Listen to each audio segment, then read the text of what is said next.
दोस्तों, आज मैं आपके लिए लेकर आया हूँ गर्ल्स हॉस्टल की एक ऐसी डरावनी कहानी जो आपको भी अंदर तक डरा देगी।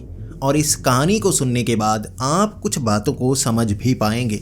आप कुछ सबक भी सीख सकते हैं कि जो स्थान भूतिया होते हैं वो किसी कारण से ही होते हैं, और अगर उस जगह से दूर रहने को कहा जाए तो आपको उस जगह पर नहीं जाना चाहिए।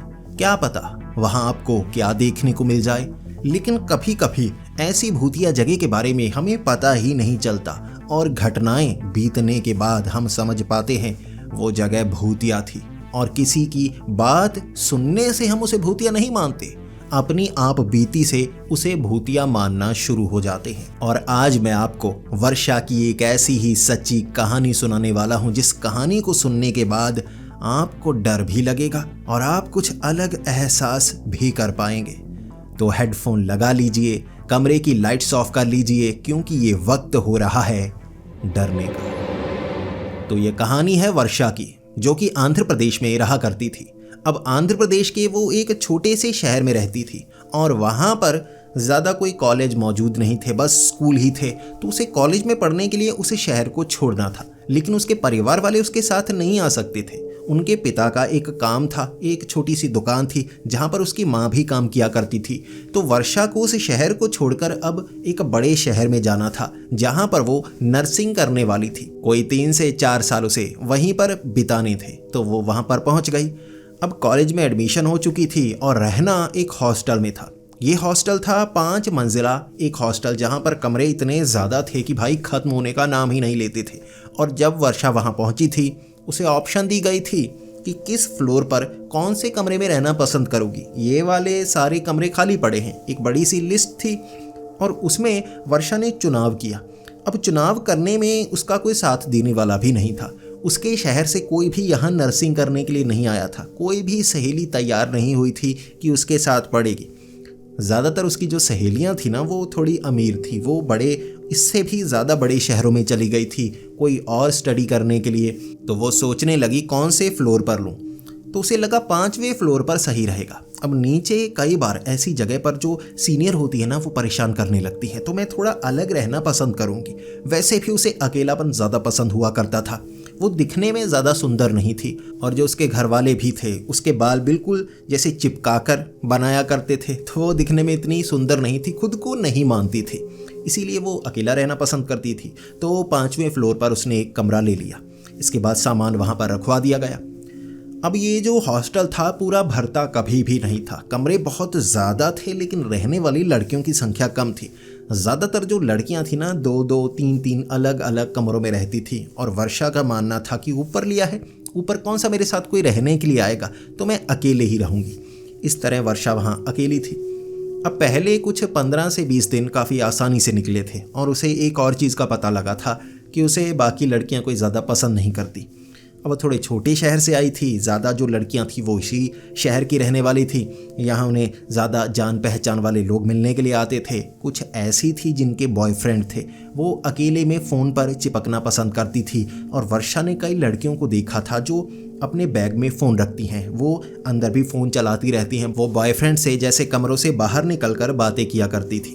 वर्षा जैसे कोई बॉयफ्रेंड बनाना नहीं चाहती थी, लड़कों से थोड़ा दूरी रखा करती थी। इसीलिए वो देखती थी कि कई लड़कियां जैसे उस हॉस्टल से बाहर आगे सड़क पर कुछ लड़कों को इशारे करती थी, उनके बॉयफ्रेंड होंगे, भाई होंगे। उसने कभी पूछा तो नहीं, लेकिन उसे थोड़ा अजीब लगता था कि मेरे बारे में कोई भी ऐसी गलत खबर नहीं फैलनी चाहिए।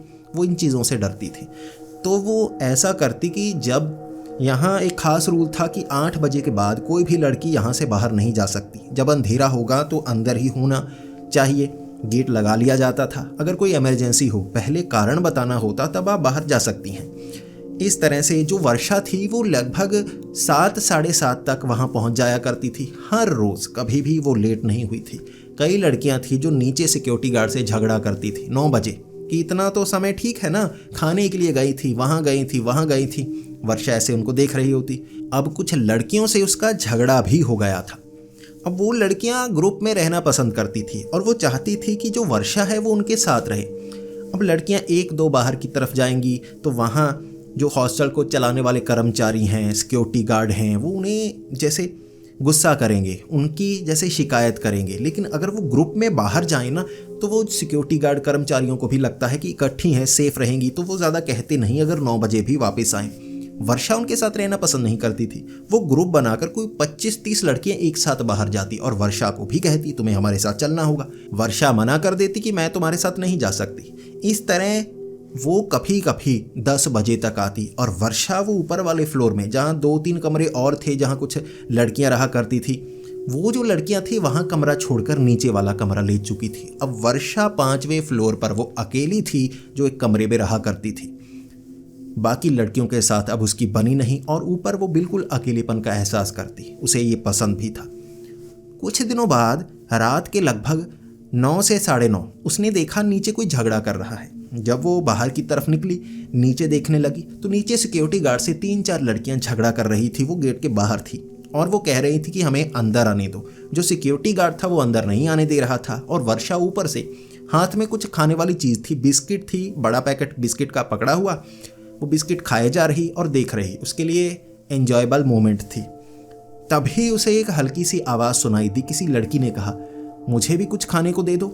वो एकदम से हक्की बक्की हो गई कि यहाँ ऊपर कौन सी लड़की आ गई। उसने पीछे घूमकर देखा कि काफ़ी आगे वाला एक कमरा खुला था, बाहर की तरफ लड़की निकली हुई थी और वो वर्षा को कह रही थी कि मुझे भी दे दो, मेरे पास कुछ खाने को है नहीं, मैं खा नहीं पाई आज। वर्षा थोड़ी इंट्रोवर्ट थी, ज़्यादा बात करना पसंद नहीं करती थी, लेकिन किसी ने मदद मांगी है तो वो मदद करना पसंद करती थी। तो वो बिस्किट का पैकेट लेकर गई, वहाँ उसके पास खड़ी हो गई, यानी उसके कमरे में तो नहीं गई, वहाँ पास में सामने नीचे देखती हुई खड़ी हो गई और कहने लगी, लो खा लो। तो वो लड़की भी अपने कमरे से बाहर आई और वर्षा का एक एक बिस्किट करके खाने लगी। वर्षा तब उसे कह रही थी, ये लड़कियों को कितनी बार मैंने समझाया, ये तो मुझे भी अपने साथ ले जाने को कहा करती थी। भीड़ में जाती हैं और अकेली अकेली आती हैं। जाती 20-25 हैं, लेकिन कुछ पहले आ जाती हैं, कुछ बाद में आती हैं। और जो सिक्योरिटी गार्ड है ना, उन्हें शक हो रहा है कि इकट्ठी इसलिए जाती हैं ताकि किसी को शक ना हो, लेकिन बाहर जाकर अलग अलग चली जाती हैं। अब उसे पता था कुछ थी ऐसी बिगड़ैल जो बॉयफ्रेंड से मिलने जाती थी और कभी कभी ये बहाना लगा देती थी कि मेरे रिश्तेदार आए हुए हैं, मुझे यहाँ हॉस्टल में आज रात नहीं रहना। पता नहीं बॉयफ्रेंड के साथ कहाँ चली जाती थी। वर्षा को इस बात का पता था और वो लड़की भी कहने लगी, ये सीनियर लगती हैं और यहाँ पर जो सीनियर है ना, उनसे झगड़ा मत करना, सीनियर आपको नुकसान पहुँचा सकती हैं, इनसे थोड़ा बचकर ही रहना। अब वो लड़की वर्षा की बिस्किट खाकर फिर कमरे की तरफ जाने लगी तो वर्षा कहने लगी, तुम यहाँ पर हो बिल्कुल अकेली? उसने कहा, हाँ, मैं बाकियों के साथ रहना पसंद नहीं करती, मुझे यहाँ अकेले रहना ही अच्छा लगता है। ये कहकर वो कमरे में चली गई। अब वर्षा भी अपने कमरे में आ गई थी। इस तरह कभी कभी नीचे झगड़ा होता, कभी कभी हवा खाने के लिए वर्षा बाहर की तरफ निकलती। अब वो देखने लगी थी कि वो लड़की भी जब वर्षा बाहर होती है ना, तो वो पहले से बाहर खड़ी होती है। वर्षा ज़्यादा दोस्त नहीं बनाती थी, इंट्रोवर्ट थी, लेकिन फिर भी वो चाहती थी कभी कभी कोई मिले जो उसके दिल का हाल पूछे। अब इस लड़की से बात कर सकती हूँ, वर्षा को ये लगा। कुछ दिनों बाद वर्षा ने उसे देख लिया था कि रोज़ खड़ी होती है, आज इससे जाकर बात कर ही लेती हूँ। वर्षा बिस्किट हाथ में पकड़ कर लेकर गई, उसके पास जाकर खड़ी हो गई, उससे कुछ बात करने लगी, वो भी वर्षा से बात करने लगी, वर्षा की बिस्किट खाती। इस तरह कुछ दिनों में दोनों की दोस्ती हो गई थी और वर्षा उसको कह रही थी, मेरे साथ चलो, आज हम बाहर घूम कर आते हैं ना, बाहर जाएंगे और 9 बजे से पहले आ जाएंगे। अब नया रूल बना है कि 8 नहीं, अब समय 9 हो गया है, 1 घंटे बाहर कुछ खा पी कर आते हैं ना। वो लड़की ने मना कर दिया, मैं बाहर नहीं जा सकती, तुम भी उन लड़कियों जैसी लगती हो, बाहर जाएंगी हम फंसेंगी, तुम अपने बॉयफ्रेंड से मिलने के लिए तो नहीं जा रही। वर्षा ने कहा, नहीं नहीं, बॉयफ्रेंड से मिलने नहीं, कुछ खा पी कर आते हैं ना। यहाँ कभी कभी मुझे महसूस होने लगा है कि हम बाहर निकलती ही नहीं, नया शहर है, यहाँ कुछ ना कुछ होगा ना, बर्गर, फास्ट फूड, कुछ ना कुछ खाकर आएंगी। वो लड़की मना कर रही थी। वर्षा बार बार उससे पूछती रही, उस लड़की ने मना कर दिया। तो वर्षा को लगा वो भी नई होगी ना, कुछ डरपोक होगी मेरी तरह ही, मुझे अब थोड़ा अच्छा लगने लगा है कि मैं किसी के साथ जा सकती हूँ। इस तरह वो लड़की मानी नहीं। तो वर्षा क्या हुआ कि अपने से नीचे वाले फ्लोर में गई। अब 1-2 लड़कियां ऐसी थी जो वर्षा से क्लास में बात किया करती थी, अच्छे से बात करती थी, ज़्यादा बिगड़ैल नहीं थी, लेकिन बाहर घूमने के लिए जाती थी, सही समय पर आ जाती थी। तो वर्षा ने उनसे बात की कि बाहर घूम कर आते हैं। वो तो पहले से तैयार थे कि बाहर कुछ खा पी कर आते हैं। वो बिगड़ैल नहीं थी, लेकिन वो थोड़ी खाने की शौकीन थी, तो वर्षा उनके साथ गई। अब कुछ खा पी कर आई। अब 9 बजे के करीब वो हॉस्टल में पहुंच आई थी। इसके बाद वो ऊपर वाले फ्लोर में आई और जब वर्षा अपने कमरे में जाने वाली थी वो लड़की सामने ही खड़ी थी और कह रही थी, जल्दी ही आ गई, अच्छा रहा, अगर देर करती ना काफ़ी ज़्यादा डांट पड़ने वाली थी। तो क्या खा कर आई? वर्षा से वो बात कर रही थी और वर्षा कह रही थी कि ऐसे हम आगे गए थे, पानी पूरी खा कर आई हैं। फिर वो लड़की कहने लगी कि मेरे लिए भी ले ही आती, आगे से कभी कहीं जाओगी तो मुझसे एक बार पूछ ज़रूर लेना, मैं बाहर नहीं जाऊंगी, लेकिन तुम्हें पैसे दे दूंगी, मेरे लिए कुछ ऐसे ही खाने का सामान ले आना। वर्षा ने कहा बिल्कुल ठीक है, ऐसा कर दूंगी। अगले दिन अब वर्षा ने फिर से सोचा कि बाहर जाकर आती है, अब ये जो लड़की है ये तो साथ जाने वाली नहीं। तब वर्षा ने उसका दरवाज़ा खटखटाया ताकि उससे पूछा जाए कि तुम कुछ चाहती तो नहीं। वर्षा ने काफ़ी देर दरवाज़ा खटखटाया, कोई बाहर निकला ही नहीं। ये वक्त कोई 7 बजे का होगा। अब वर्षा को लगा कि अब ये तो शायद है नहीं, शायद बाहर होगी या नीचे किसी और कमरे में गई होगी किसी सहेली के पास, तो मैं चलती हूँ। वर्षा चली गई, अपने दोस्तों के साथ कुछ खा पी कर 8:30 बजे वापस आई। जब अपने कमरे में आने वाली थी उसने देखा वो लड़की वहाँ पर खड़ी, अब वो वर्षा को घूर रही। अब वर्षा जब अंदर जाने ही वाली थी उसने पीछे से कहा, देखो मुझे बताया नहीं ना, अकेले चली गई ना, कुछ लेकर भी नहीं आई मेरे लिए। वर्षा बाहर आकर कहने लगी, मैंने दरवाज़ा खटखटाया था, तुम तो अंदर मौजूद ही नहीं थी, तो मैं किससे पूछती, अब तुम नहीं थी तो मैं चली गई। वो लड़की कहने लगी, मैं तो कमरे में ही थी, तुमने दरवाज़ा नहीं खटखटाया। वर्षा अब झगड़ने लगी थी, मैंने दरवाज़ा खटखटाया, देखो इल्ज़ाम मत लगाओ, तुम मेरी सहेली हो, तुमने कहा था तुमसे पूछ कर जाऊँ, मैंने पूछने की कोशिश की, तुम यहाँ थी ही नहीं, तो मैं क्या करती। अब जो अगले 2-3 दिन थे तब वर्षा बाहर गई ही नहीं। अब वर्षा कमरे से बाहर भी नहीं निकली, कुछ पढ़ना था, कोई नए चैप्टर थे जो क्लास में बताए गए थे उस पर रिसर्च करनी थी, कुछ जानना था, तो वर्षा कमरे से बाहर नहीं निकली। 2-3 दिन बाद निकली। अब इस बार जब वो बाहर खड़ी थी, नीचे देख रही थी, कुछ हवा खा रही थी, उसका मन कर रहा था कि बाहर जाकर आऊँ। वक्त 8 बजे का हो गया था, अब 1 घंटे में आना जाना नहीं हो सकता था, तो वर्षा वैसे ही बाहर देखती रही कि कौन आ रहा है, कौन जा रहा है। तभी उसने ध्यान दिया वो लड़की भी बाहर निकली। अब वो वर्षा की तरफ देखकर मुस्कुराने लगी। क्या हुआ, आज बाहर नहीं जाओगी? जाओ, मेरे लिए भी कुछ ले आओ, आज बाहर का खाने का मन कर रहा है। वर्षा ने कहा, तो बाहर चलते हैं ना, मुझे वैसे जो लेफ़्ट साइड वो दुकानें हैं ना, कुछ ठेले लगे हुए हैं, उनके बारे में पता है, लेकिन वहाँ चलकर जाने में समय लगता है, 9 बजे से पहले हम वापस नहीं आ पाएंगे। वो लड़की कहने लगी, इस तरफ जाओ लेफ़्ट साइड पर, अब वहाँ पर कुछ ऐसे ठेले मिलेंगे जो बहुत नज़दीक हैं, वहाँ घर बने हुए हैं, वहाँ से ला सकती हो, 15 मिनट भी नहीं लगेंगे। अब वो वर्षा को ये कह रही थी। वर्षा कह रही थी, हाँ मैं चली तो जाऊँगी, लेकिन आज मेरा भी कुछ खास खाने का मन नहीं है जिसके लिए मैं जाऊँ, अगर तुम मेरे साथ चलोगी फिर घूम कर आती है। अब वो लड़की कह रही थी, नहीं मैं यहाँ से बाहर नहीं जा सकती, मेरी भी मजबूरी है। अब वर्षा उसको कभी भी कॉलेज में नहीं मिली थी, उसकी सीनियर है, जूनियर है, कौन है उसे ये पता तक नहीं था। अब वर्षा उसके साथ जाना चाहती थी, अकेले जाकर ये खतरा मोल नहीं लेना चाहती थी, लेकिन वो जिद कर रही थी, आज मेरा खाने का मन है, कुछ लेकर आओ। वर्षा मना करती गई, नहीं मैं कुछ नहीं ला सकती। इसके बाद वो रोने लगी थी। अब वर्षा ये ट्रिक जानती थी जो ज़्यादातर लड़कियां अपनाती हैं कि रोना शुरू कर दो, सामने वाला सिंपैथी करेगा और आपकी मदद करेगा। ये वर्षा भी किया करती थी, इसलिए वर्षा को पता था ये रोकर काम बनवाना चाहती है, अपनी बात मनवाना चाहती है। तो वर्षा उसे समझाने के लिए गई, देखो मैं नहीं जा सकती, आज पढ़ना भी बहुत ज़्यादा है, इसीलिए मैं नहीं गई थी, जाना हो तो मैं खुद ही चली जाती ना। वो कह रही थी, बहुत समय हो गया, कुछ बाहर का खाया ही नहीं, तुमने खिलाया, जितनी बार भी खिलाया, वो बिस्किट वगैरह, अब बाहर से कभी और चीज़ तो मैंने खाई ही नहीं। अब वर्षा उसे समझा रही थी, कल ले आऊँगी पक्का, तुम मिलो ना मिलो, मैं तुम्हारे लिए कुछ ना कुछ लेकर ही आऊँगी, तो खा लेना, ठीक है, मेरी तरफ से ट्रीट समझो। इस तरह वो लड़की रोए जा रही थी, चुप नहीं कर रही थी। फिर उसने वर्षा को दिया धक्का और चली गई अपने कमरे में। वर्षा बाहर खड़ी, मैंने क्या किया है, मेरी क्या गलती इसमें, अब मैं इससे बात ही नहीं करूँगी, वर्षा ने ये सोचा। वो लड़की गई कमरे में, दरवाज़ा लगा दिया। इसके बाद अंदर से अब आवाज़ें आ रही थी जैसे सामान गिरने की। वर्षा को लगने लगा इतनी ज़्यादा गुस्सा है, अब इसे थोड़ी शांत करती हूँ, कहीं कुछ गलत ना कर ले, बहुत ज़्यादा परेशान लगती है, उदास लगती है। वर्षा ने दरवाज़ा खटखटाया, 2-3 बार खटखटाया, अंदर से कुछ सामान ज़रूर गिर रहा था, लेकिन उस लड़की ने दरवाज़ा नहीं खोला। तो वर्षा को लगा भाड़ में जाए, मुझे क्या, मैं अपने कमरे में जाती हूँ, नहीं बात करना चाहती तो ठीक है। वर्षा अपने कमरे में चली गई। अब आधे घंटे बाद आवाज़ें आने लगी जैसे किसी का झगड़ा हो रहा हो।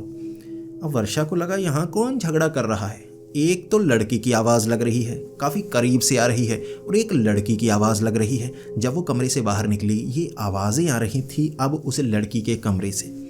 वर्षा को लगा लड़के की आवाज़ इस लड़की के कमरे में कैसे? तो वर्षा अब उस कमरे के करीब गई, सुनने की कोशिश कर रही थी, क्योंकि ये जो आवाज़ें थी ना ज़्यादा ऊंची नहीं थी कि नीचे वाले फ्लोर पर आ रही हूँ, लेकिन ये कमरे बने कुछ ऐसे हुए थे कि इस कमरे तक थोड़ी थोड़ी आवाज़ आ रही थी, यानी जो लड़का है वो इसके कमरे में पहुँचा हुआ है। अब वर्षा को लगा ये दिखने में ऐसी लगती तो नहीं, लेकिन लड़का इसके कमरे में है और ये दोनों झगड़ा कर रहे हैं। लड़के तो यहाँ हॉस्टल में आ ही नहीं पाते, ये रात को कौन सा लड़का यहाँ आया हुआ है? फिर वो दरवाजे के पास जाकर कान लगाकर सुनने लगी। अब ये झगड़ा उस लड़की का किसी लड़के के साथ हो रहा था। इसके बाद सामान गिरता हाथापाई जैसे हो रही हो। अब वो लड़की रोने लगी थी, और इसके बाद वर्षा ने सुना वो लड़की कह रही थी मुझे मारो मत, मुझे मत मारो। वो लड़का था शायद उस पर हाथ उठा रहा था या उसे पीट रहा था। काफ़ी ज़्यादा झगड़ा होने लगा और वर्षा को लगा यहाँ मुझे किसी को जाकर बताना चाहिए, ऐसे नहीं काम चलने वाला। वर्षा भागी भागी नीचे गई। नीचे कर्मचारी सिक्योरिटी गार्ड जो लगभग इस समय मौजूद थे, 2 सिक्योरिटी गार्ड थे, जिनके पास जाकर वर्षा कहने लगी ऊपर कोई लड़का आ गया है किसी लड़की के कमरे में, वो ज़बरदस्ती करने की कोशिश कर रहा है। जो सिक्योरिटी गार्ड थे वो आधी नींद में थे, लेकिन जैसे ही वर्षा की ये बात सुनी वो हड़बड़ी में उठे। भाई बहुत बड़ी गड़बड़ हो गई, अंदर लड़का आ गया है, झगड़ा कर रहा है, हमारी क्लास लगेगी और हमें निकाला तक जा सकता है। वर्षा उन 2 सिक्योरिटी गार्ड के साथ भागी भागी ऊपर आई, और कुछ लड़कियां जो देख रही थी भागने के ये आवाज़ें कहाँ से आ रही हैं। सिक्योरिटी गार्ड ने मोटे वाले जूते पहने हुए थे, ठक ठक की आवाज़ें आ रही। कुछ लड़कियां अपने कमरों से बाहर निकल रही कि क्या हो गया, ऐसे ये भागे क्यों जा रहे हैं। जब ऐसे करते हुए 5वें फ्लोर तक लेकर आई वर्षा, सिक्योरिटी गार्ड थोड़े से सन्न हो गए कि यहाँ पर है इसका कमरा, हमने सोचा 4th फ्लोर पर है। अब वर्षा ने कहा था 5th फ्लोर, उन्हें सुना था 4th फ्लोर। 4th फ्लोर पर आकर वर्षा कहने लगी इसके भी ऊपर। अब वो सिक्योरिटी गार्ड थोड़े से शांत हो गए। इसके बाद वर्षा जब ऊपर लेकर गई और इशारा किया वो कमरा, दोनों सिक्योरिटी गार्ड एक दूसरे की तरफ देख रहे। दोनों के पास कोई खास जवाब नहीं था। वर्षा कह रही लड़का है वहाँ, आकर सुनो, कान लगाकर सुनो। वहाँ कोई आवाज़ नहीं आ रही थी, लेकिन वर्षा कह रही थी जो लड़का है उस कमरे के अंदर है। सिक्योरिटी गार्ड घबराए घबराए आगे गए। जब उस कमरे को खोला गया, अंदर कुछ नहीं था, ना बेड लगा हुआ था, जो लोहे का बेड था उस पर गद्दे नहीं थे, उसे भी टेढ़ा किया गया था। कुछ कागज़ वगैरह ऐसा सामान था जो वहाँ से निकलने के बाद फेंका होगा किसी ने। उस कमरे में कोई रहता ही नहीं था। जब ये वर्षा को बताया गया, वर्षा यकीन नहीं कर रही। वर्षा कह रही यहाँ लड़की रहती है, मैं हर रोज़ तो मिलती हूँ। सिक्योरिटी गार्ड ने कहा यहाँ कोई नहीं रहता। रजिस्टर चेक करवाए, नीचे सब कुछ करवाया, कमरा दिखाया, कोई लड़का नहीं था। वर्षा समझ नहीं पा रही, और एक सिक्योरिटी गार्ड ने कहा यहाँ 5वें फ्लोर पर कुछ कमरे हैं, ये भी उनमें से एक है जिसे भूतिया कहा जाता है। वर्षा को जब ये पता चला, पहले तो वो यकीन नहीं कर पा रही, उसे इन चीज़ों पर यकीन नहीं था। उसे लग रहा था वो लड़की चालाक बहुत है, हो सकता है किसी और कमरे में रहती है और चुपके से ऊपर आ जाती है और मुझे दिखावा करती रहती है कि मैं इस कमरे में रहती हूँ। कई कमरे हैं 5th फ्लोर के जो खाली खुले हुए थे, ताला नहीं लगा था, ये भी उनमें से एक था। और वर्षा को लगता रहा ये यहीं पर रहती है, बॉयफ्रेंड से मिलती होगी यहाँ पर और मुझसे खाना मंगवाने की कोशिश करती थी, और नीचे खौफ ऐसे पैदा किया हुआ है कि भाई ये भूतिया कमरा है। उन्होंने वर्षा को कहा था कि नीचे वाला फ्लोर में कोई कमरा दे देते हैं। वर्षा ने कहा नहीं, मैं भूतों से नहीं डरती, कोई बात नहीं, अब मुझे सब समझ में आ गया। इसके बाद वो सिक्योरिटी गार्ड चले गए, वर्षा अपने कमरे में। अब वर्षा को गुस्सा आ रहा था उस लड़की पर। वर्षा ने अब सोचा वो लड़की की पहचान तो मैं कर लूँगी, और सिक्योरिटी गार्ड ये बात मानने को तैयार नहीं थे। उन्होंने बात वहीं पर ख़त्म करने की कोशिश की और समझाया ये भूतिया कमरा है, यहाँ से आवाज़ें आती हैं। वो आवाज़ें ऊंची थोड़े ना थी, अंदर से आई थी, अंदर कोई नहीं है, पता चल गया। अब इसके बाद वर्षा को लगा उसका भांडा फोड़ तो करना होगा। चेक करूँगी कौन से कमरे में वो लड़की रहती है, नज़र तो आएगी ना, मैं घूमती रहूँगी, जब काम नहीं होगा नीचे घूमती रहूँगी, कहीं ना कहीं वो लड़की सामने से टकरा ही जाएगी, पता चल जाएगा। अगले दिन क्लास में गई वर्षा, कुछ लड़कियों से बात की, ऐसे थी, लड़की ने आवाज़ें की, झगड़ा किया। अब उसके बाद उसे पता चला कि यहाँ हॉस्टल में कई बार लड़के किसी न किसी रास्ते से अपनी गर्लफ्रेंड से मिलने आ जाते हैं। ऊपर तक तो नहीं आने दिया जाता, नीचे मिलने के लिए आ जाते हैं, उसके बाद चले जाते हैं। वो सिक्योरिटी गार्ड को कुछ पैसे वैसे दे देते हैं। इस तरह हो सकता है कोई ऐसा ही लड़का ऊपर आ गया हो, उसका बॉयफ्रेंड उससे झगड़ा कर रहा। अब भूतिया कहानियां जो सिक्योरिटी गार्ड ने बताई बात को दबाने के लिए बताई है। अब लड़कियों ने उसके दिमाग में ये डाल दिया था और अब तो जो वर्षा थी ना वो सच का पता लगाना चाहती थी। इसके बाद वर्षा अब अपने कमरे में थी। लगभग 6 बजे, बाहर जाने का मन नहीं था। जैसे ही अंधेरा हुआ वो बाहर आ गई और देखने लगी अब उस कमरे में कौन आता है, पता मैं लगा कर रहूँगी। चुपके से आती है ना, ऊपर वाले फ्लोर में जहाँ भी कोई लड़की आएगी ना ध्यान रखूँगी, वो यहाँ ज़रूर आएगी। अब बॉयफ्रेंड को छोड़ने वाली तो है नहीं। इसके बाद लगभग 8 साढ़े 8 वर्षा बाहर खड़ी थी। उसने देखा उस कमरे से बाहर वो लड़की आई। उसे पता ही नहीं चला उस कमरे में कब आ गई। अब वो बाहर आकर नीचे की तरफ देख रही है और वर्षा इस तरफ से मुस्कुरा रही कि उसे सब पता है। अब वर्षा उसके करीब गई और कहने लगी, तू चालाक बनती है।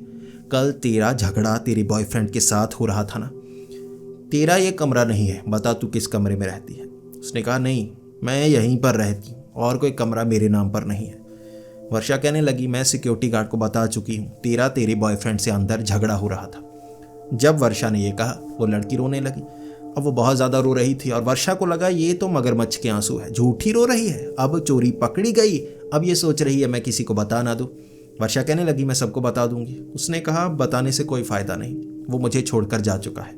वर्षा ने कहा, छोड़कर चला गया हो नहीं गया हो मुझे उससे कोई फ़र्क नहीं पड़ता, तुमने मुझसे झूठ बोला है। इसके बाद वर्षा उससे जैसे थोड़ा झगड़ा करना चाहती थी। उसे कहे जा रही थी, चलो मेरे साथ सिक्योरिटी गार्ड के साथ, जो हुआ मैं उन्हें बताना चाहती हूँ, वो मुझे पागल कह रहे थे। वो रोती रही। वर्षा उसके बाद कहने लगी, मैं सिक्योरिटी गार्ड को खुद बुला कर लेकर आती हूँ। जैसे ही वर्षा अपने कमरे के करीब गई वो लड़की पीछे से कहने लगी कि किसी को बताने से कोई फ़ायदा नहीं होगा। वो इतनी परेशान थी कि उसने 5वें फ्लोर से अंदर की तरफ छलांग लगा दी। अब उसने ऐसे छलांग लगाई कि वर्षा के होश उड़ गए। वर्षा को लगा अब वो फंसी बहुत बुरी तरह से। उसे ऐसे कन्फ्रंट नहीं करना चाहिए था। उसका झगड़ा हुआ बॉयफ्रेंड के साथ और उसने तो आत्महत्या कर ली। भाई 5वीं मंजिल से छलांग लगा दी। वर्षा वहाँ से नीचे देख नहीं पाई लेकिन भागी नीचे की तरफ। उसे लगा वो नीचे पड़ी होगी। अब मैं मुकर जाऊंगी कि मेरे साथ कुछ नहीं हुआ, मैं तो अपने कमरे में थी। भागी नीचे। अब जैसे ही नीचे पहुंची, नीचे जैसे किसी को पता तक नहीं, कोई आवाज़ नहीं आई थी, कुछ नहीं हुआ था। नीचे उस लड़की की कोई लाश तक नहीं जहां उसने छलांग लगाई। अब वर्षा ढूंढ रही कहाँ गई वो लड़की। इसके बाद जो वर्षा थी वो सिक्योरिटी गार्ड को जाकर पूरी घटना के बारे में बताने लगी। सिक्योरिटी गार्ड खुद कह रहे थे 4th फ्लोर पर कमरा दे देते हैं, तुम पागल तो नहीं, वो भूत है जो नजर आती है लड़की कई लोगों को। वर्षा को तब भी यकीन नहीं हुआ। वर्षा कह रही उसने आत्महत्या कर ली। वहाँ कोई लाश नहीं थी, कोई गिरा तक नहीं। उसे शक था सिक्योरिटी गार्ड पर। वो अपने कमरे में आई थी लगभग आधे घंटे बाद। थोड़ी डरी हुई थी इन चीज़ों पर, अब उसे यकीन होने लगा था। ऊपर आई, सामने दरवाजे से आधे बाहर वो लड़की मुस्कुराती हुई दिखी थी और कह रही थी बाहर गई थी, कुछ खाने के लिए नहीं लेकर आई। ये बात सुनकर अब जो वर्षा थी उसके होश उड़े। वो भागी अपने कमरे की तरफ और कंबल के बीच सिकुड़ कर बैठ गई। अब उसे लग रहा था वो सिक्योरिटी गार्ड सच बात कर रहे थे। पूरी रात वो अपने कमरे में ज़रूर रही लेकिन बहुत ज़्यादा बीमार हो गई थी। अगली सुबह उसने कहा कमरा चेंज करो, कमरा चेंज करो, मैं नहीं ऊपर रहने वाली। ऊपर वो भूत ही थी, फिर से मिली मुझे, ऊपर से छलांग लगा चुकी, कोई लड़की बच नहीं पाती, वो फिर से वहीं पर थी।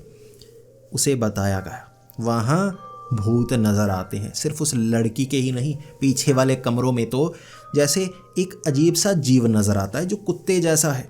जब वर्षा को इस चीज़ का पता लगा वो और ज़्यादा डर गई। उसने अब 4th फ्लोर पर नहीं, उसने अब 3rd या 2nd फ्लोर पर कोई कमरा लिया था। वहाँ वो रहने लगी भीड़ के बीच। जो लड़कियाँ उसे पसंद नहीं करती थी, बीच में रहना उसे अच्छा लगा, सेफ तो रहूँगी ना। इस तरह वर्षा के साथ वो भूतिया घटना हुई और दोबारा वो ऊपर वाले फ्लोर में गई ही नहीं, ये जानने के लिए कि क्या वो सच था झूठ था। जो उसने देखा उस पर उसे यकीन ही नहीं हुआ था। वर्षा ने कई लोगों को यह कहानी ज़रूर बताई थी। कुछ लोगों ने मजाक बनाया था और कुछ लोगों ने कहा कि उसे उस लड़की ने बेवकूफ़ बनाया। वो लड़की शायद सच में नीचे से उस कमरे में आती होगी, किसी से उसका झगड़ा हुआ होगा। लेकिन वर्षा के पास एक चीज़ का जवाब कहीं से नहीं मिला। वो था कि उस लड़की ने 5वीं मंजिल से छलांग लगाई थी उसके सामने, उसका बचना नामुमकिन था। वापस कैसे आ गई, कोई इसका जवाब नहीं दे पाया और वर्षा ने माना ये भूतिया घटना ही थी और वो कमरा भूतिया था, तभी तो ये चीज़ का सामना उसे करना पड़ा। तो दोस्तों, आपको क्या लगता है, क्या सच में वर्षा ने एक ऐसी प्रेत का सामना किया था या बस उसे वो भ्रम हुए थे? प्लीज़ कमेंट्स में ज़रूर बताएं। अगर आप ऐसी ही वीडियोस देखना पसंद करते हैं तो हमारे इस चैनल को सब्सक्राइब ज़रूर कर लें। तो मिलते हैं अगली वीडियो में, तब तक के लिए डरते रहें।